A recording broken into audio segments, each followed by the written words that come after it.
From Washington, this is VOA News.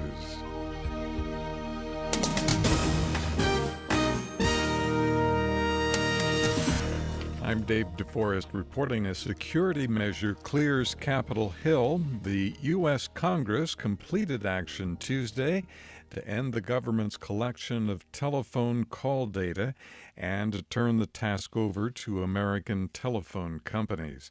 The Senate voted 67 to 32 in favor of the legislation already approved by the House and sending it directly to President Obama for his signature.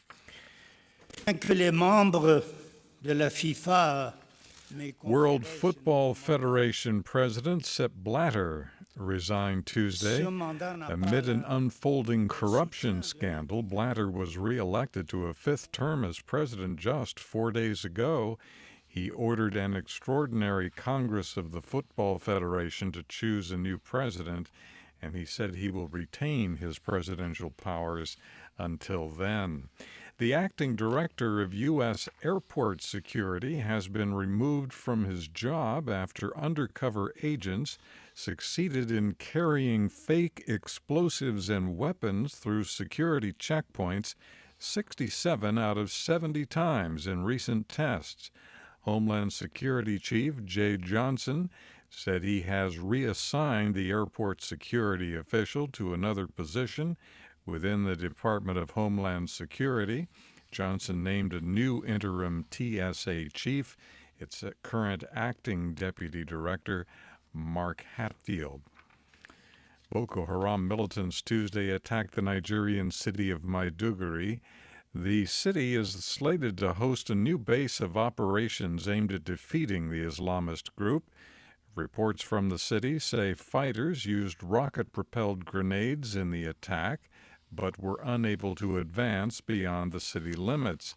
Later, a suicide bomber attacked a cattle market. Initial reports said up to 20 people were killed in the explosion.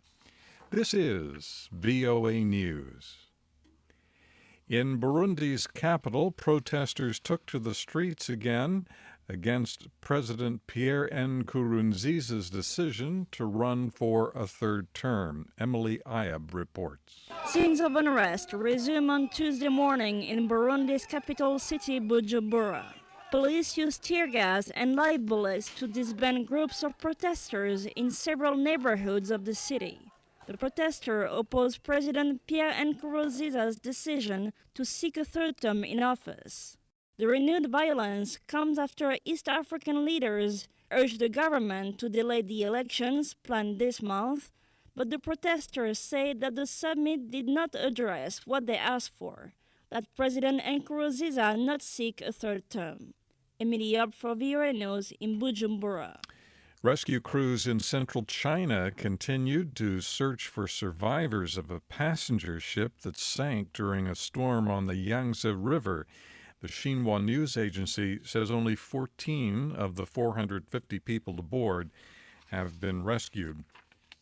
The U.S. State Department says senior U.S. officials met in Oman last week with representatives of the Houthi rebel movement that has overrun Yemen.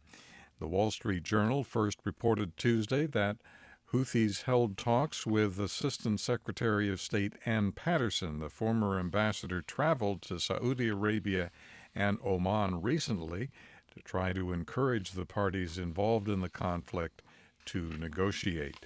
The Syrian government is locked in a struggle with rebel militia groups in and around the country's largest city, Aleppo, in some of the most bitter fighting since the 4-year-old uprising began in 2011.